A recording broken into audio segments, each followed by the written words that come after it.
Hello friends, welcome to our study channel study with RJ.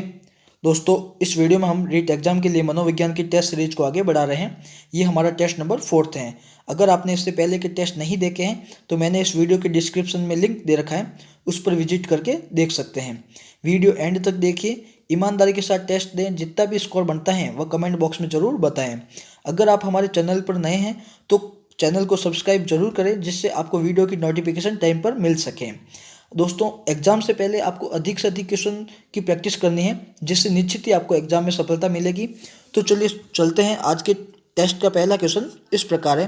Question है, मनोविज्ञान की सहायता से अध्यापकों को ज्ञान होता है। बुद्धि के स्वरूप का, पिछड़े बालकों की समस्याओं का, पठन पाठन के उपयोग का, या उपयुक्त सभी। तो दोस्तों, मैं आपको 5 सेकंड दूंगा, जब तक आप इसका आंसर देखें। 5 सेकंड के बाद मैं आंसर बता दूंगा। तो दोस्तों, इसका सही आंसर है उपयुक्त सभी का। चलिए आगे चलते हैं। प्रथम मनोवैज्ञानिक प्रयोगशाला स्थापित की गई।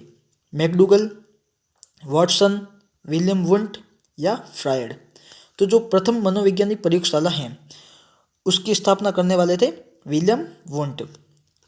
चलिए आगे देखते हैं। व्यक्ति द्वारा जब किसी वस्तु को देखकर या स्पर्श कर ज्ञान प्राप्त किया जाता है तो वह सीखना क्या कहलाता है?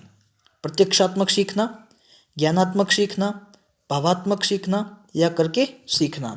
तो दोस्तों, व्यक्ति द्वारा जब किसी वस्तु को देखकर या स्पर्श करके ज्ञान प्राप्त किया जाता है तो वह प्रत्यक्षात्मक सीखना कहा जाता है। चलिए आगे देखते हैं। आदत, ज्ञान एवं अभिवृत्तियों का अर्जन क्या कहलाता है? अनुदेशन, अधिगम, शिक्षण या प्रशिक्षण। तो आदत, ज्ञान और अभिवृत्तियों का अर्जन क्या कहलाता है? अधिगम कहलाता है। चलिए आगे चलते हैं। बहिर्मुखी व्यक्तित्व की विशेषता क्या है?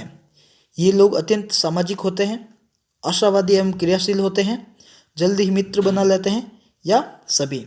तो जो बहिर्मुखी व्यक्ति की विशेषता है वह ये तीनों ही हैं जो इसकी विशेषता हैं। जैसे ये लोग अत्यंत सामाजिक प्रकृति के होते हैं, आशावादी और क्रियाशील होते हैं, और जल्दी मित्र बना लेते हैं। तो इसका सही आंसर है सभी। चलिए नेक्स्ट क्वेश्चन देखते हैं। अधिगम का कौन सा सिद्धांत व्यवहारवाद और समग्रवाद का अनोखा मिश्रण है? उद्दीपक भिन्नता का सिद्धांत, व्यवस्थित व्यवहार सिद्धांत, चिन्ह पूर्णाकार सिद्धांत या अंतर्दृष्टि सिद्धांत। तो जो अधिगम का सिद्धांत व्यवहारवाद और समग्रवाद का अनोखा मिश्रण है वह है चिन्ह पूर्णाकार सिद्धांत। चलिए नेक्स्ट क्वेश्चन देखते हैं। मनोविश्लेषण विधि के जन्मदाता कौन है? हल, फ्रायड, स्किनर या पावलोव। तो जो मनोविश्लेषणात्मक विधि है उसके जन्मदाता है फ्रायड, सिगमंड फ्रायड इसका पूरा नाम है। चलिए नेक्स्ट क्वेश्चन देखते हैं।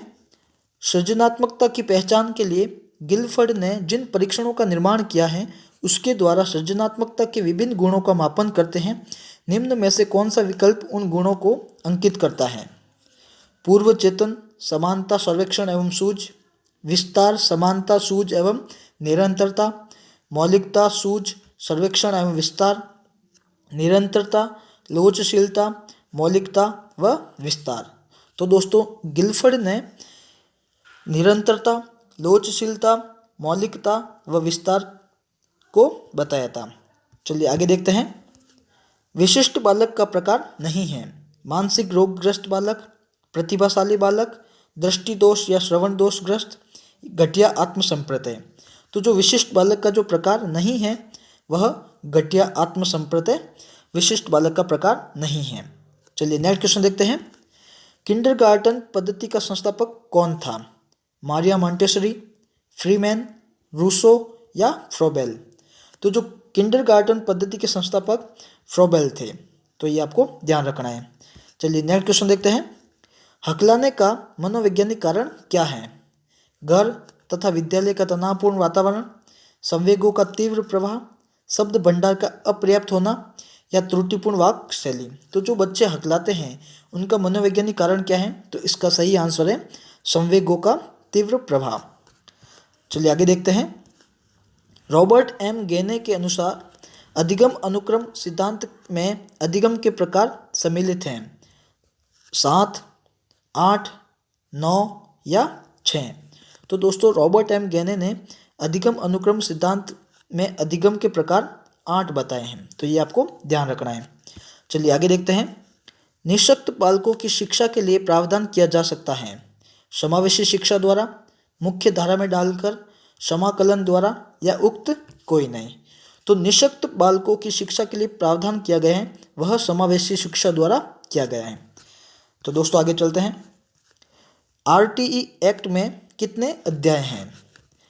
आरटीई एक्ट आप सभी को पता है कि 2009 में ये बना था और 2010 में लागू हुआ था, तो ये आप सभी को पता ही होगा।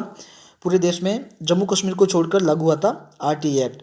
अब इसके एक्स्ट्रा फैक्ट के लिए बता दूं, इसका पहले आंसर देख लेते हैं। आरटीई एक्ट में कितने अध्याय हैं? तो ऑप्शन देख लेते हैं, 6, 7, 5 या 38। तो दोस्तों आरटीई एक्ट में अध्यायों की संख्या है 7। 7 तो है अध्याय, और अगर धारा पूछे तो है 38। तो ये भी आपको ध्यान रखना है। चलिए नेक्स्ट क्वेश्चन देखते हैं। वैयक्तिक विभिन्नता के आधार पर पार्कहर्स्ट ने बालकों के लिए शिक्षा पद्धति कौन सी दी है? Dalton Planck, Winnetka plant, project method या प्ले मेथड? तो जो व्यक्तिगत विभिन्नता के आधार पर पार्कहर्स्ट ने बालकों के लिए शिक्षा पद्धति डाल्टन प्लांक नाम की शिक्षा पद्धति दी है। चलिए आगे देखते हैं। अधिगम जिसके बिना संभव नहीं है वह क्या कहलाता है?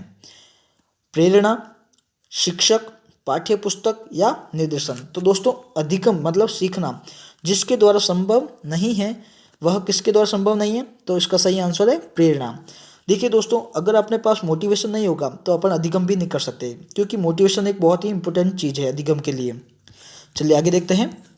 आरटीई एक्ट की कौन सी धारा में एसएमसी का उल्लेख है? धारा 6, 7, 21 व 20। तो दोस्तों एसएमसी का उल्लेख धारा 21 में है, तो ये आपको ध्यान रखना है। चलिए आगे चलते हैं। मूल्यांकन वह प्रक्रिया है जिसके द्वारा शिक्षक छात्र ये निर्णय करते हैं कि शिक्षण लक्ष्यों को प्राप्त किया जा रहा है या नहीं। यह कथन किसका है? क्रॉनबेक, ब्लूम, स्किनर या वुडवर्थ? तो दोस्तों मूल्यांकन वह प्रक्रिया है जिसके द्वारा शिक्षक व छात्र ये निर्णय करते हैं कि शिक्षक लक्ष्य को प्राप्त किया जा रहा है अथवा नहीं। तो दोस्तों इसका सही आंसर है क्रॉनबेक ने ये परिभाषा दी थी। चलिए नेक्स्ट क्वेश्चन देखते हैं। अधिगम में वृद्धि की जा सकती है विटामिन देकर, प्रोत्साहन देकर, विदेश में भेजकर या कोई नहीं। तो अधिगम में वृद्धि प्रोत्साहन देकर ही की जा सकती है। चलिए आगे देखते हैं। मंदबुद्धि बालकों के प्रकार बताइए। मंगोलिज्म, क्रेटिनिज्म, मैक्रोसिफोली या सभी? तो जो मंदबुद्धि बालकों के जो प्रकार हैं ये तीनों ही हैं जो मंदबुद्धि बालकों के प्रकार हैं, तो इसका सही आंसर है सही। चलिए नेक्स्ट क्वेश्चन देखते हैं। विद्यार्थियों की तनाव से संबंधित समस्या को दूर किया जा सकता है शिक्षण से, नियंत्रण से, निर्देशन एवं परामर्श से या सभी? तो विद्यार्थियों की जो तनाव से संबंधित समस्या है उसको निर्देशन एवं परामर्श से दूर किया जा सकता है, तो ये आपको ध्यान रखना है। चलिए नेक्स्ट क्वेश्चन देखते हैं। रोजनविक परीक्षण करता है तार्किक चिंतन का, व्यक्तित्व का, सृजनात्मकता का या कुंठा का? तो जो रोजनविक परीक्षण है वह व्यक्तित्व का परीक्षण करता है। चलिए नेक्स्ट क्वेश्चन देखते हैं।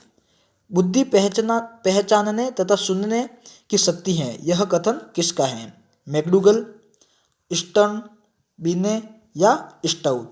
तो यह परिभाषा देने वाले व्यक्ति थे बीने ने कहा था बुद्धि पहचानने व सुनने की शक्ति है। चलिए नेक्स्ट क्वेश्चन देखते हैं। गिलफोर्ड के अनुसार अधिगम है सोच में परिवर्तन, ज्ञान सृजन, अनुभव प्राप्त करना या व्यवहार में परिवर्तन? तो गिलफोर्ड ने अधिगम के बारे में कहा था कि यह व्यवहार में परिवर्तन से अधिगम होता है। चलिए नेक्स्ट क्वेश्चन देखते हैं। किस अवस्था में विचारों में परिपक्वता आ जाती है? किस अवस्था में विचारों में परिपक्वता आ जाती है? शैशवावस्था, किशोरावस्था, बाल्यावस्था या प्रौढ़ावस्था? तो दोस्तों विचारों में परिपक्वता किशोरावस्था में आती है, तो ये आपको ध्यान रखना है। चलिए नेक्स्ट क्वेश्चन देखते हैं। प्रज्ञादंत की संख्या कितनी होती है? 4, 6, 32 या 20? तो दोस्तों प्रज्ञादंत की संख्या 4 होती है। अब प्रज्ञादंत का आपको इंग्लिश वर्ड भी याद रखना है, इसको इंग्लिश में बोलते हैं विजडम टीथ, तो ये भी आपको ध्यान रखना है। चलिए नेक्स्ट क्वेश्चन देखते हैं। अहम को कहते हैं ईड, ईगो, सुपर ईगो, उक्त कोई नहीं। तो अहम का अंग्रेजी वर्ड क्या है? ईगो। ईगो को हिंदी में कहते हैं अहम, तो ये आपको ध्यान रखना है। चलिए नेक्स्ट क्वेश्चन देखते हैं। निम्न में से बाह्य प्रेरक कौन सा है? दंड और आरोप, पुरस्कार और प्रशंसा, सम्मान या सभी। तो ये तीनों ही हैं जो बाह्य अभिप्रेरक है, ये बाहर से प्राप्त होते हैं, ये जन्मजात नहीं होते हैं। चलिए नेक्स्ट चलते हैं। सबसे प्राचीन शिक्षण विधि कौन सी है? पाठ्य पुस्तक विधि, प्रयोगशाला विधि, व्याख्यान विधि या निरीक्षण विधि।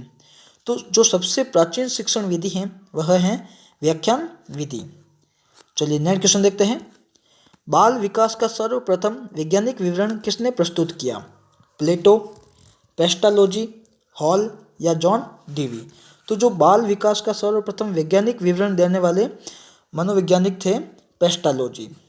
तो दोस्तों ये आपको ध्यान रखना है, पेस्टालोजी थे जो बाल विकास का सर्वप्रथम वैज्ञानिक विवरण करने वाले व्यक्ति थे। तो दोस्तों ये अपने 30 इंपॉर्टेंट क्वेश्चन थे जो पूरे सिलेबस के अकॉर्डिंग बनाए हैं। आप ईमानदारी के साथ टेस्ट दें, और अगर आपको ये वीडियो अच्छा लगे तो इसको लाइक, शेयर और सब्सक्राइब जरूर कीजिएगा।